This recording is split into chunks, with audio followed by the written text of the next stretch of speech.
Hi everybody, Dan Illman here with some exciting news. DRF Formulator, the gold standard in past performance information, is now free, exclusively on DRF Bets. Join DRF Bets with the promo code WINNING, get a $250 first deposit match bonus, a $10 free bet, and free Formulator already uploaded to your account. Access Formulator's premium features, including sortable trainer stats, race replays, personalized trip notes, and lots more. Free Formulator, exclusively on DRF Bets. Hi everybody, Dan Illman, Mike Beer. Two stakes races on tap at Aqueduct on Sunday. We're going to take a look at the kickoff leg of the $1 pick six. It's race number 4. It's the Jimmy Winkfield Stakes. Take 2. Weather postponed the Jimmy Winkfield a week. 7/8 of a mile. 3-year-olds. $100,000 is the purse. Let's take a look at this field. There are some interesting and fast 3-year-olds in this race, Mike. And I think Life is Great. The number 3 is going to take some money, coming off a little bit of a troubled effort last time out in the Heft Stakes at Laurel. Yeah, I wouldn't be surprised to see him get back here. This is a much different race than the one that they drew last weekend before they were forced to cancel. A lot of defections from here, so now we only have 5. I still think it's a pretty interesting race, though, because I think just about anybody can win. A horse that might be helped by the scratches is the 2 Hagler, because he would have had to have dealt with a lot of other speed horses last week. Many of those horses ran in the spectacular bid at Laurel instead. Hagler might now be the controlling pace as we take a look at the Timeform US pace projector, and he's getting blinkers to boot. Yeah, I mean, I definitely upgraded him in my picks this time, Dan, because it does feel like a totally different race. He's supposed to show speed in here, and he cuts back a furlong here out of a pretty good effort in the Jerome last time, I thought. Beast or Famine, the number 1, is a winner 2 starts back against 2 Life Forces, and they ran very well in the race we're going to show you right now. This is the James F. Lewis Stakes over a wet track at Laurel in November. My one issue with this race, Mike, was it was a little bit slower than the filly division, but the winner Locomotive is a nice horse. It just looked like Beast or Famine had him in mid-stretch. It did. It's hard to give him a real excuse there. He did at least take a step forward. He had won his prior 2 starts in very slow time. He took a step forward last time. He has to improve again. Hagler won 2 in a row, and then maybe was thrown a little bit to the wolves in the Jerome, not only from a class standpoint, but from a distance one. He was stretched out to a 1-turn mile. He caught a wet track. He went a solid pace. He was in against Courvoisier. You can check out how Courvoisier did Saturday. He ran in the stake at Aqueduct.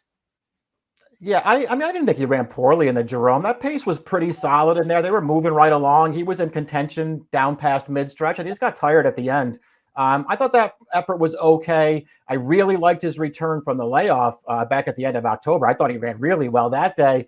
In between those, he won an allowance race over this distance, Dan. It was hard to be impressed with that win as a very heavy favorite, but he did get the job done. I think he's a player in here just because he might be on the early lead in here. And I think that could give him a real advantage. Take a look at the horses Life is Great was running against when he was stuck in the maiden ranks. He was in against High Hoke, who I believe won the Saratoga Special. He was in against Mo Donegal, who of course won the Remsen. He finally got away from those horses, and he dominated maidens 2 starts back over this track at this distance. Then he ran in the aforementioned Heft Stakes, a race I'm going to show you right now, going 7/8 of a mile. The pace was fast, but he was in behind horses. He comes with a little bit of a run. I guess if you want to nitpick this race, it was won by a ridiculous long shot. Yeah, it was won by a horse at a huge price. Life is Great did have a quite a bit of trouble on the turn of that race, though, Dan. Just got in very tight down on the rail. It probably cost him something, to be sure.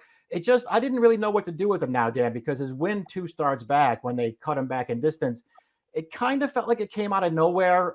He jumped all the way up to an 82 buyer, and I just wanted to see what he would do in his next start to confirm it. I mean, I guess you could say he didn't really get a chance to confirm it, but now I still don't know how good he is, and he's the morning line favorite. When the Ford Dance Codas had fair chances, it seems like he always shows up. Debut winner against maidens at Parks, overmatched in 2 graded stakes races at Saratoga, then a winner at Parks, then a terrible trip in the Pennsylvania Nursery 2 starts back. He showed a lot more speed in the race. We'll show you now. The Parks Juvenile going the 7/8 of a mile distance. He went fast early. He took heat. He kept on going. The buyer came back light. I think he can do better. I do too. I mean, all of his figures are pretty light, so I guess you do have that to worry about. I liked his win last time. I thought he did a lot of work up on the lead, and still held on. You know, you take away the two graded stakes races in New York, Dan. He's 3 for 4 in his other races, and the only loss two back in the Pennsylvania Nursery. He ran great that day with an impossible trip. Morello completes this short field, and Morello did some good things in his career debut for Steve Asmussen back in November. He did not break well, but the pace was slow, and Jose Lezcano was able to get him up close to the pace, and once they turned into the stretch, Morello was turned loose. The horse he beat's a pretty nice horse. The runner-up came back to win with a 79 Beyer speed figure. I like that he's outside the other speeds, could probably work out a decent trip. Can he stay close to a faster pace? The jury's still out. Yeah, I mean, that's a very valid question to ask, but he's another one. I think he benefits from the redraw here. He's on the outside in a much shorter field. The pace probably won't be as fast as it was going to be last weekend. And at the end of the day, he did run well in his career debut. Just had easy speed in there. I thought he won it under strong handling. Looked like a nice prospect for Asmussen. Top pick time for the $100,000 Jimmy Winkfield Stakes. Mike's going with the only 3-time winner. That's Dance Code, who has good tactical speed, really seems to appreciate 7 furlongs, should be in the thick turning for home, and best of all, the price will be there. I like all those things about him, Dan. I just feel like he might still be underrated coming into this race. I think he's better than the figures make him look. The 7 furlongs is no problem for him. He's going to be a price.